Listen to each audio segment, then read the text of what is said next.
Capítulo 2. La variación en la naturaleza. Variabilidad.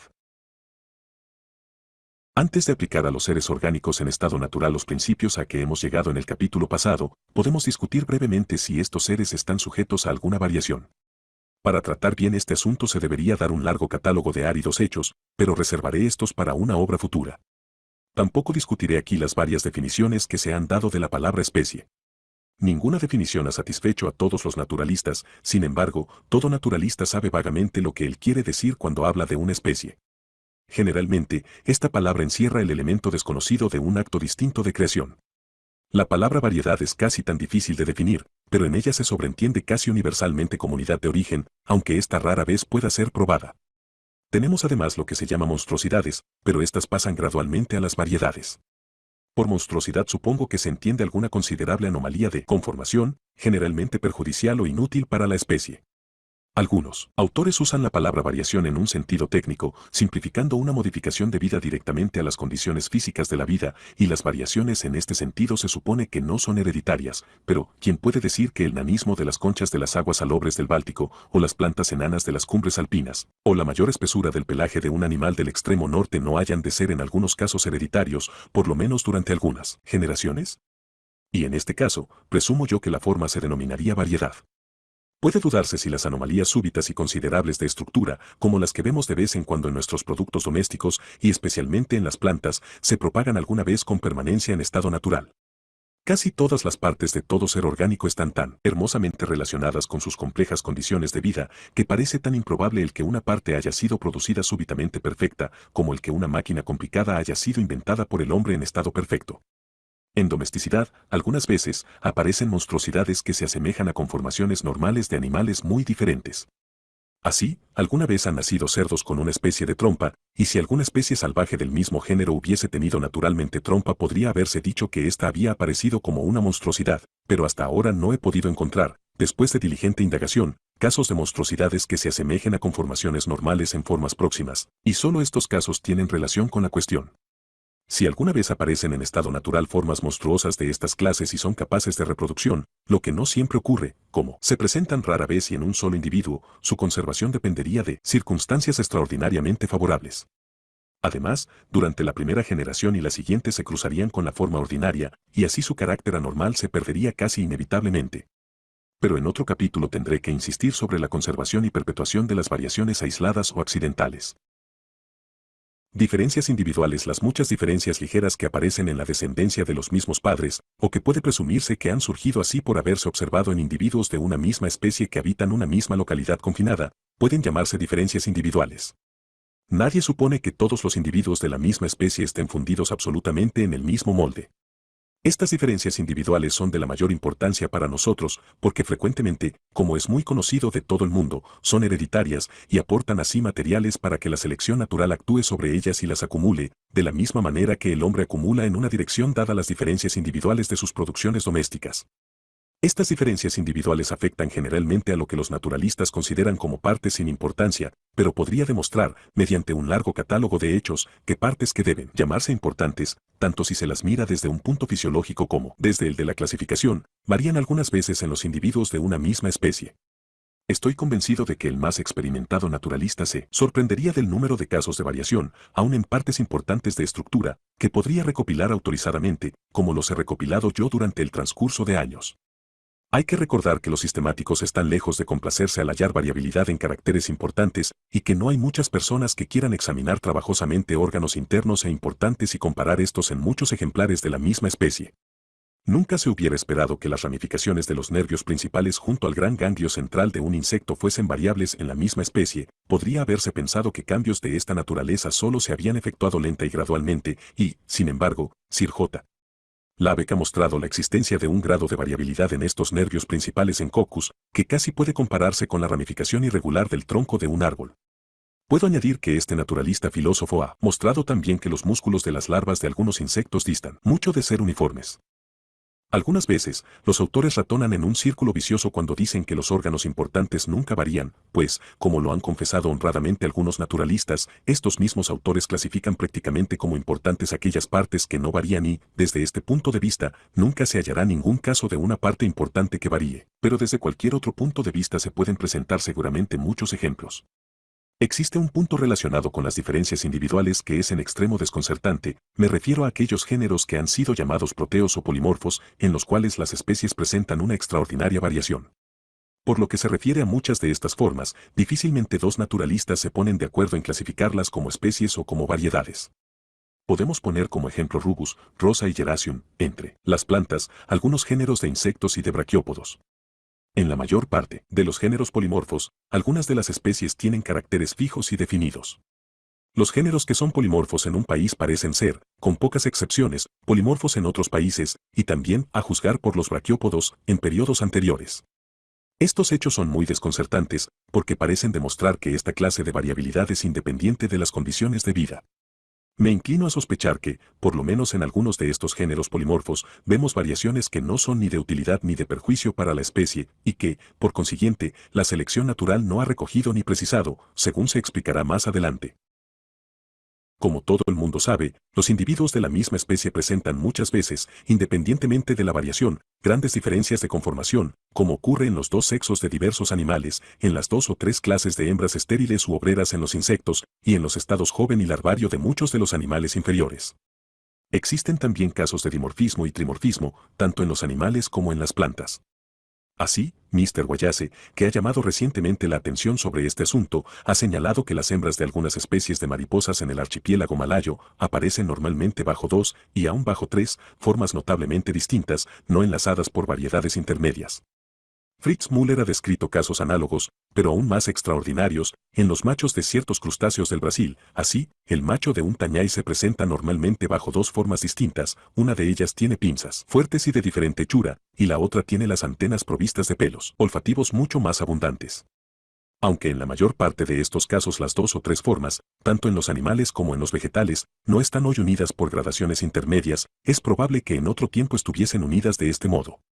Mr. Wallace, por ejemplo, describe cierta mariposa que, en la misma isla, presenta una gran serie de variedades unidas por eslabones intermedios, y los eslabones extremos de la cadena se asemejan a las dos formas de una especie próxima dimorfa que habita en otra parte del archipiélago malayo. Así también, en las hormigas, las varias clases de obreras son generalmente por completo distintas, pero en algunos casos, como veremos después, están unidas entre sí por variedades suavemente graduadas. Lo mismo ocurre en algunas plantas dimorfas, como yo mismo lo he observado. Ciertamente, al principio, parece un hecho muy notable que la misma mariposa hembra tenga la facultad de producir al mismo tiempo tres formas distintas femeninas y una masculina, y que una planta hermafrodita produzca por las semillas del mismo fruto tres formas distintas hermafroditas que lleven tres clases diferentes de hembras y tres o hasta seis clases diferentes de machos.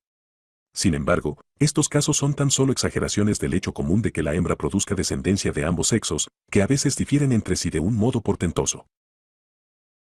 Especies dudosas las formas que poseen en grado algo considerable el carácter de especie, pero que son tan semejantes a otras formas, o que están tan estrechamente unidas a ellas por gradaciones intermedias, que los naturalistas no quieren clasificarlas como especies distintas, son, por varios conceptos, las más importantes para nosotros.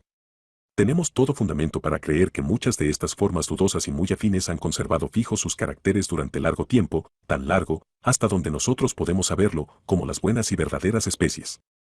Prácticamente, cuando el naturalista puede unir mediante formas intermedias dos formas cualesquiera, considera la una como variedad de la otra, clasificando la más común o a veces la descrita primero como especie y la otra como variedad. Pero a veces surgen casos de gran dificultad que yo no enumeraré aquí al decidir si hay que clasificar o no una forma como variedad de otra, aun cuando estén estrechamente unidas por formas intermedias, y tampoco suprimirá siempre la dificultad la naturaleza híbrida, comúnmente admitida, de las formas intermedias.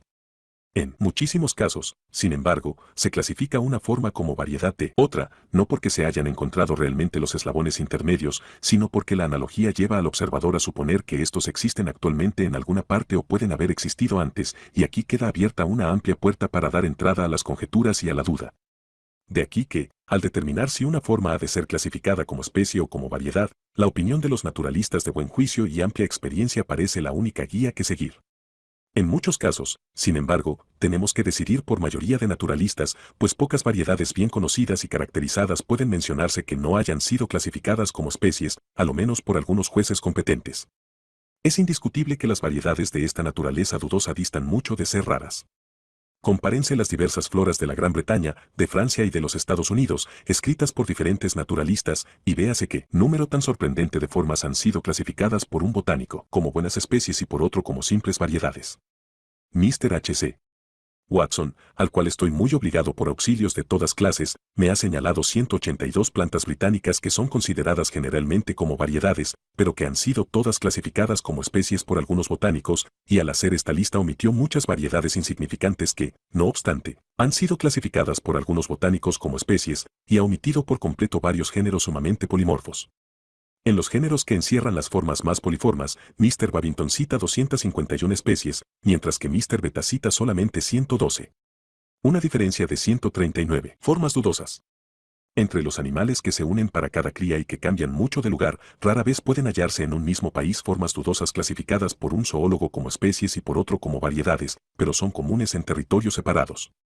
¿Cuántos pájaros e insectos de América del Norte y de Europa que difieren entre sí ligerísimamente han sido clasificados por un naturalista eminente como especies dudosas y por otro como variedades, o razas geográficas, como frecuentemente se las llama?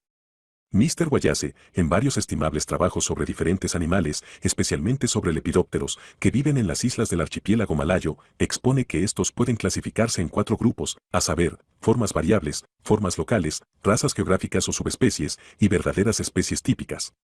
Las primeras, o formas variables, varían mucho dentro de los límites de la misma isla.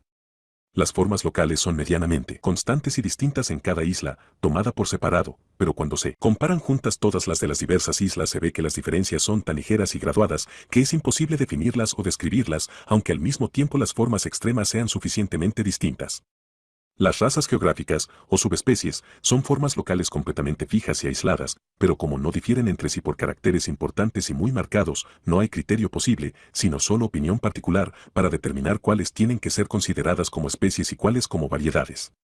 Por último, las especies típicas ocupan el mismo lugar en la economía natural de cada isla que las formas locales y subespecies, pero, como se distinguen entre sí con mayor diferencia que la que existe entre las formas locales y las subespecies, son casi universalmente clasificadas por los naturalistas como especies verdaderas. Sin embargo, no es posible dar un criterio seguro por el cual puedan ser reconocidas las formas variables, las formas locales, las subespecies y las especies típicas. Hace muchos años, comparando y viendo comparar a otros las aves de las islas muy próximas entre sí del archipiélago de los Galápagos, unas con otras y con las del continente americano, quedé muy sorprendido de lo completamente arbitraria y vaga que es la distinción entre especies y variedades. En las eslites del pequeño grupo de la madera existen muchos insectos clasificados como variedades en la admirable obra de Mr. Wallenstein, pero que seguramente serían clasificados como especies distintas por muchos entomólogos. Hasta Irlanda tiene algunos animales considerados ahora generalmente como variedades, pero que han sido clasificados como especies por algunos zoólogos. Varios ornitólogos experimentados consideran nuestra perdiz de Escocia, Lagopus scoticus, solo como una raza muy caracterizada de una especie noruega, mientras que el mayor número la clasifica como una especie indubitable, propia de la Gran Bretaña. Una gran distancia entre las localidades de dos formas dudosas lleva a muchos naturalistas a clasificar estas como dos especies distintas, pero se ha preguntado con razón, ¿qué distancia bastará? Si la distancia entre América y Europa es cumplida, será suficiente la que hay entre Europa y las Azores, o Madera, o las Canarias, o entre las varias eslites de estos pequeños archipiélagos.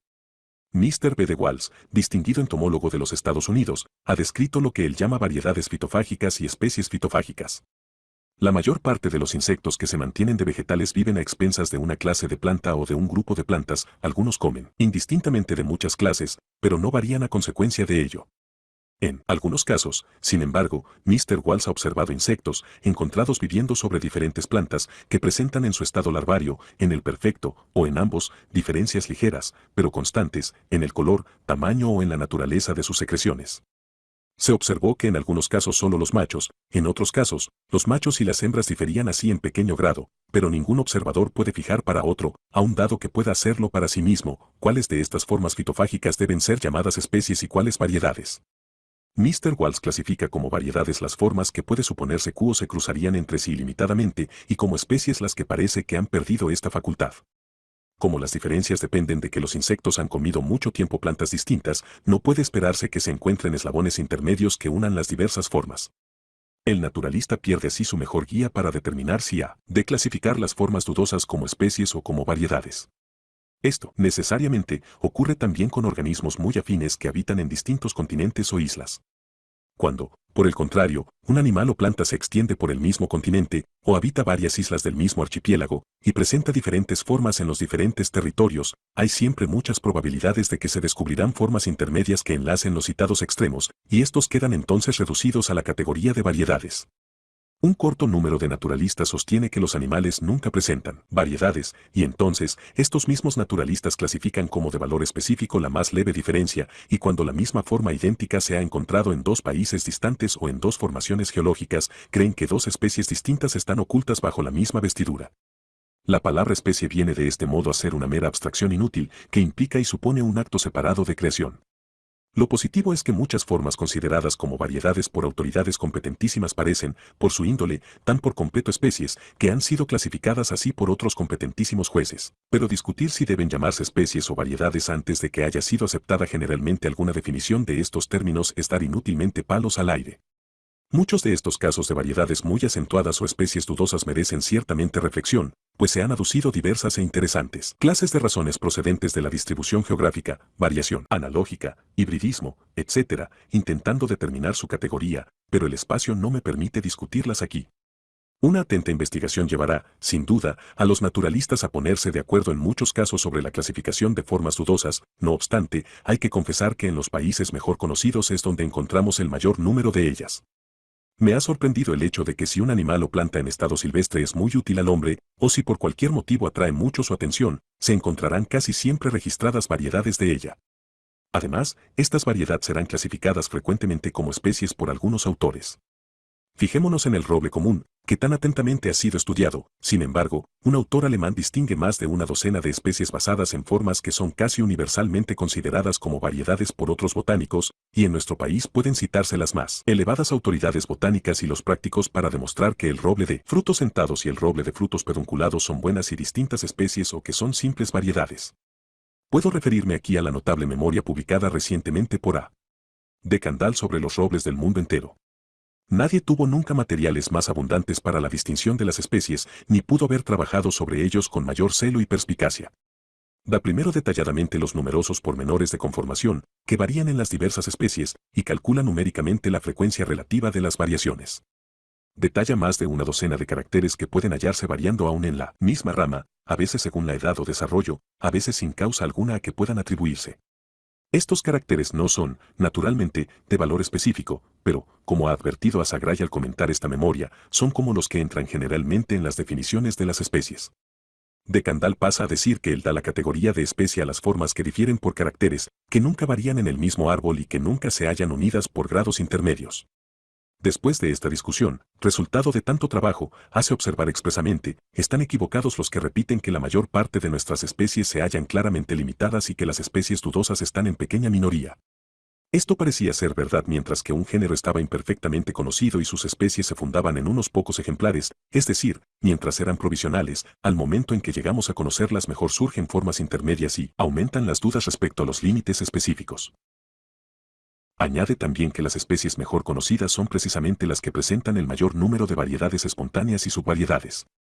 Así, el Quercus robur tiene 28 variedades, las cuales se agrupan todas, excepto 6, alrededor de 3 subespecies, que son Q. pedunculata, Sessiliflora y pubescens. Las formas que enlazan estas 3 subespecies son relativamente raras, y, como Asagray advierte por otra parte, si estas formas de enlace que hoy son raras llegaran a extinguirse por completo, las 3 subespecies guardarían entre sí exactamente la misma relación que guardan las 4 o 5 especies provisionalmente admitidas, y que están alrededor y muy cerca del Quercus robur típico. Finalmente, De Candal admite que, de las 300 especies que se enumerarán en su pródromo como pertenecientes a la familia de los robles, 2/3, por lo menos, son especies provisionales, esto es, que no se sabe que llenen exactamente la definición dada arriba de especie verdadera. Habría que añadir que De Candal no cree ya más el que las especies sean creaciones inmutables, y llega a la conclusión de que la teoría de la derivación es la más natural y la más conforme con los hechos conocidos de paleontología, geografía botánica y zoológica, estructura anatómica y clasificación. Cuando un joven naturalista empieza el estudio de un grupo de organismos completamente desconocido para él, al principio vacila mucho en determinar qué diferencias ha de considerar como específicas y cuáles como de variedad, porque nada sabe acerca de la cantidad y modo de variación a que está sujeto el grupo, y esto muestra, por lo menos, cuán general es el que haya algo de variación, pero si limita su atención a una clase dentro de un país, formará pronto juicios sobre cómo ha de clasificar la mayor parte de las formas dudosas. Su tendencia general será hacer muchas especies, pues, lo mismo que el criador de palomas y aves de corral, de que antes se habló, llegaría a impresionarse por la diferencia que existe en las formas que está continuamente estudiando, y tiene poco conocimiento general de variaciones análogas en otros grupos o en otros países con el que poder corregir sus primeras impresiones. A medida que extienda el campo de sus observaciones tropezará con nuevos casos dificultosos, pues encontrará mayor número de formas sumamente afines, pero si sus observaciones se extienden mucho podrá generalmente realizar por fin su idea, mas esto lo conseguirá a costa de admitir mucha variación, y la realidad de esta admisión será muchas veces discutida por otros naturalistas. Cuando pase al estudio de formas afines, traídas de países que hoy no están unidos, caso en el cual no puede tener la esperanza de encontrar eslabones intermedios, se verá obligado a fiarse casi por completo de la analogía y sus dificultades llegarán al máximo. Indudablemente, no se ha trazado todavía una línea clara de demarcación entre especies y subespecies, o sean las formas que, en opinión de algunos naturalistas, se acercan mucho, aunque no llegan completamente, a la categoría de especies, ni tampoco entre subespecies y variedades bien caracterizadas, o entre variedades menores y diferencias individuales. Estas diferencias pasan de unas a otras, formando una serie continua, y una serie imprime en la mente la idea de un tránsito real. De aquí que yo considere las diferencias individuales, a pesar de su pequeño interés para el clasificador, como de la mayor importancia para nosotros, por ser los primeros pasos hacia aquellas variedades que apenas se las considera dignas de ser consignadas en las obras de historia natural. Y considero yo las variedades que son en algún modo más distintas y permanentes como pasos hacia variedades más intensamente caracterizadas y permanentes, y estas últimas como conduciendo a las subespecies y luego a las especies. El tránsito de un grado de diferencia a otro puede ser en muchos casos el simple resultado de la naturaleza del organismo y de las diferentes condiciones físicas a que haya estado expuesto largo tiempo, pero, por lo que se refiere a los caracteres más importantes de adaptación, el paso de un grado de diferencia a otro puede atribuirse seguramente a la acción acumulativa de la selección natural, que se explicará más adelante, y a los resultados del creciente uso o desuso de los órganos.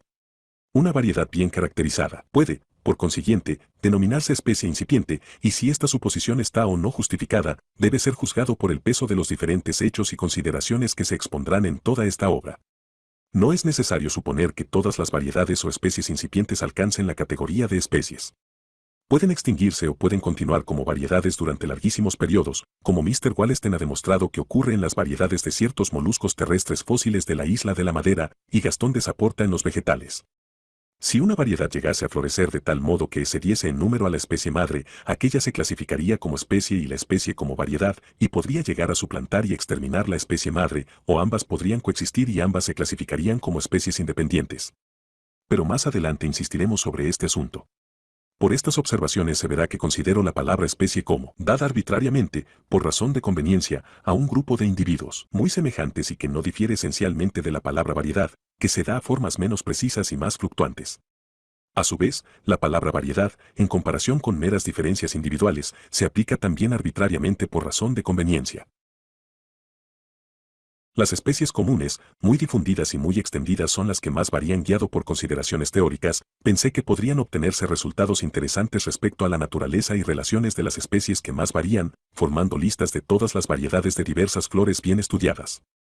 Al pronto parecía esto un trabajo sencillo, pero Mr. H.C. Watson, a quien estoy muy obligado por valiosos servicios y consejos sobre este asunto, me convenció enseguida de que había muchas dificultades, como también lo hizo después el Dr. Ocker, todavía en términos más enérgicos.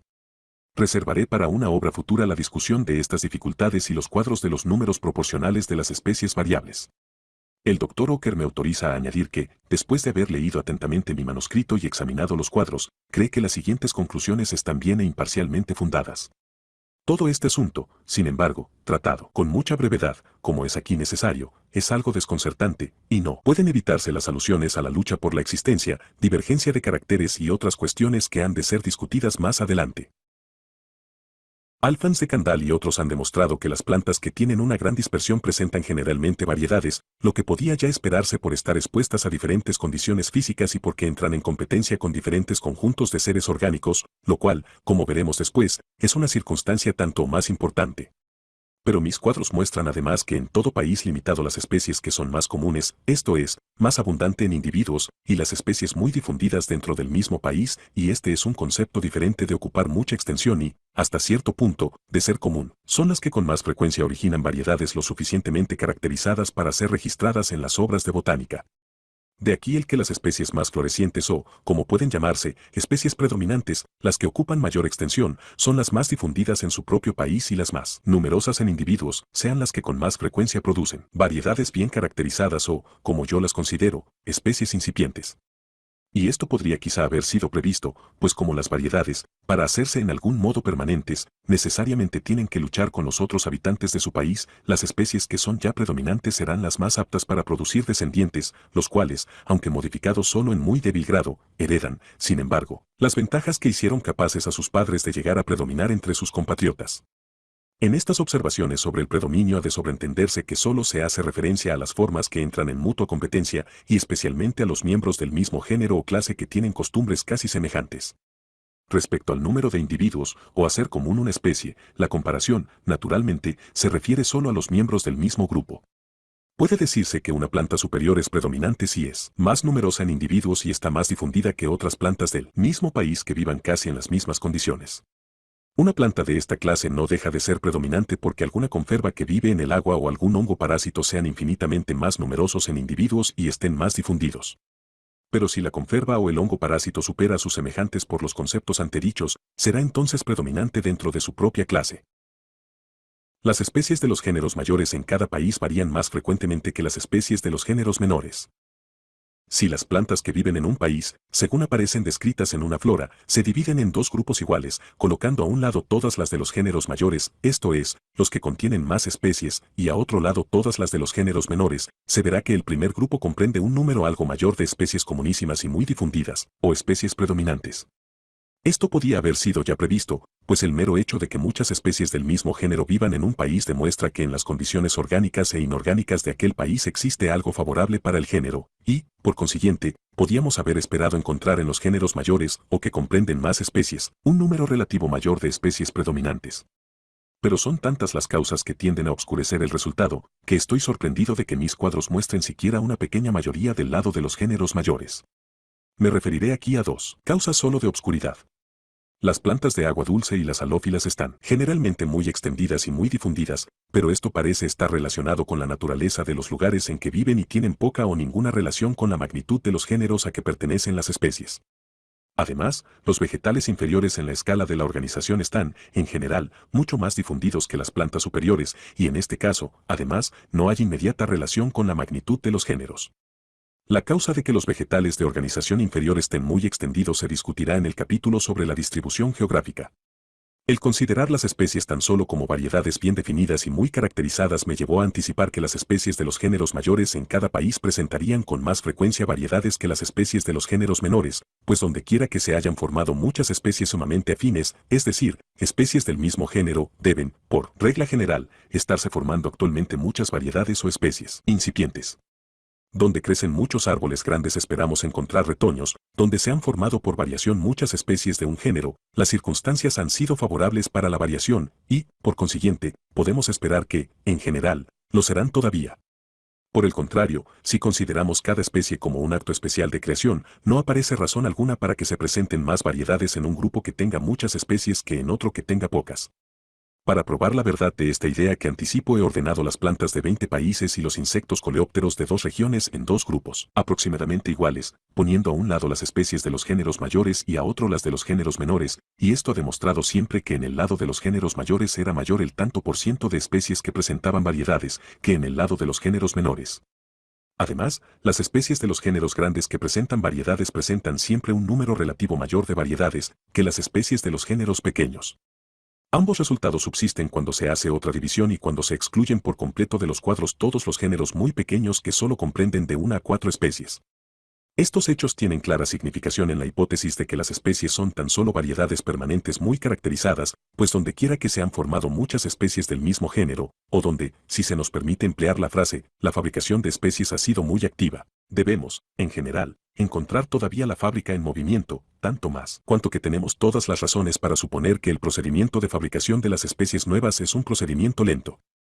Y esto, ciertamente, resulta exacto si se consideran las variedades como especies incipientes, pues mis cuadros muestran claramente, como regla general, que donde quiera que se han formado muchas especies de un género, las especies de este género presentan un número de variedades, o sea de especies incipientes, mayor que el promedio.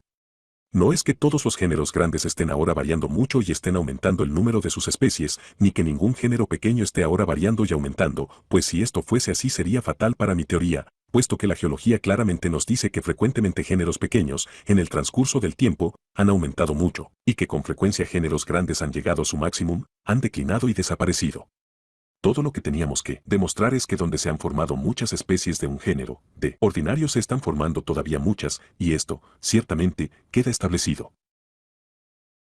Muchas de las especies incluidas en los géneros mayores parecen variedades por ser entre sí muy afines, aunque no igualmente, y por tener distribución geográfica restringida entre las especies de los géneros grandes y sus variedades registradas existen otras relaciones dignas de mención. Hemos visto que no hay un criterio infalible para distinguir las especies de las variedades bien marcadas, y cuando no se han encontrado eslabones de enlace entre formas dudosas, los naturalistas se ven forzados a decidirse por el conjunto de diferencias entre ellas, juzgando por analogía si este conjunto es o no suficiente para elevar una forma, o ambas, a la categoría de especies.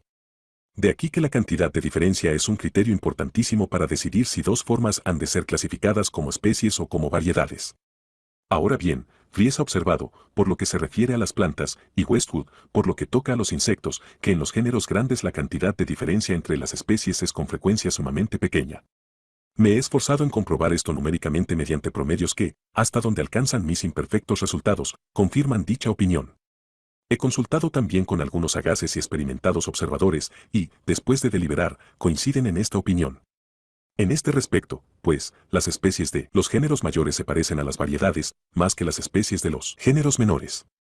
O el caso puede interpretarse de otro modo, puede decirse que en los géneros mayores, en los cuales se está ahora fabricando un número de variedades o especies incipientes mayor que el promedio, muchas de las especies ya fabricadas parecen, hasta cierto punto, variedades, pues difieren entre sí menos de la cantidad habitual de diferencia.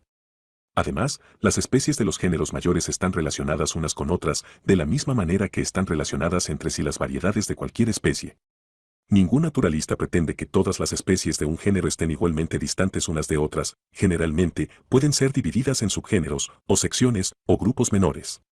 Como Fries ha señalado muy bien, grupos pequeños de especies están generalmente reunidos como satélites alrededor de otras especies, y que son las variedades sino grupos de formas desigualmente relacionadas entre sí y agrupadas alrededor de ciertas formas, o sea alrededor de sus especies madres. Indudablemente, existe un punto de diferencia importantísimo entre las variedades y las especies, y es que la diferencia entre las variedades cuando se comparan entre sí o con especie madre es mucho menor que la que existe entre las especies del mismo género. Pero cuando lleguemos a discutir el principio de la divergencia de caracteres, como yo lo llamo, veremos cómo puede explicarse esto y cómo las diferencias menores que existen entre las variedades tienden a acrecentarse y llegan a ser las diferencias mayores existentes entre las especies. Existe otro punto que merece indicarse. Las variedades ocupan por lo general una extensión muy restringida. Esta afirmación, realmente, es casi una evidencia, pues si se viese que una variedad tiene una extensión mayor que la de su supuesta especie madre se invertirían sus denominaciones.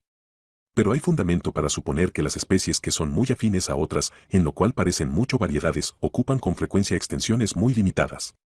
Mr. H. C. Watson me ha señalado en el bien fundamentado London Catalogue of Plants, cuarta edición, 63 plantas que aparecen allí clasificadas como especies, pero que él considera tan sumamente afines a otras especies, que llegan a ser de valor dudoso. Estas 63 supuestas especies se extienden, por término medio, por 6/9 de las provincias en que Mr. Watson ha dividido la Gran Bretaña. Ahora bien, en el mismo catálogo están anotadas 53 variedades admitidas, y estas se extienden por 7/7 de las provincias, mientras que las especies a que estas variedades pertenecen se extienden por 14/3 de las provincias. De modo que las variedades admitidas, como tales, tienen próximamente el mismo promedio de extensión restringido que las formas muy afines marcadas para mí por M.R. Watson como especies dudosas, pero que los botánicos ingleses clasifican casi unánimemente como buenas y verdaderas especies. Resumen en conclusión, las variedades no pueden ser distinguidas de las especies, excepto, primero, por el descubrimiento de formas intermedias de enlace, y segundo, por cierta cantidad indefinida de diferencia entre ellas, pues si dos formas difieren muy poco son generalmente clasificadas como variedades, a pesar de que no pueden ser reunidas sin solución de continuidad, pero no es posible determinar la cantidad de diferencia necesaria para conceder a dos formas la categoría de especies. En los géneros que en un país tienen un número de especies mayor que el promedio, las especies tienen más variedades que el promedio. En los géneros grandes, las especies son susceptibles de ser reunidas, estrecha pero desigualmente, formando grupos alrededor de otras especies. Las especies sumamente afines a otras ocupan, al parecer, extensiones restringidas. Por todos estos conceptos, las especies de los géneros grandes presentan suma analogía con las variedades. Y podemos comprender claramente estas analogías si las especies existieron en otro tiempo como variedades y se originaron de este modo, mientras que estas analogías son completamente inexplicables si las especies son creaciones independientes. Hemos visto también que las especies más florecientes, o especies predominantes, de los géneros mayores, dentro de cada clase, son las que, proporcionalmente, dan mayor número de variedades, y las variedades, como veremos después, tienden a convertirse en especies nuevas y distintas. De este modo, los géneros grandes tienden a hacerse mayores, y en toda la naturaleza las formas orgánicas que son ahora predominantes tienden a hacerse más predominantes aún, dejando muchos descendientes modificados y predominantes. Pero, por grados que se explicarán más adelante, los géneros mayores tienden también a fragmentarse en géneros menores, y así, en todo el universo, las formas orgánicas quedan divididas en grupos subordinados a otros grupos.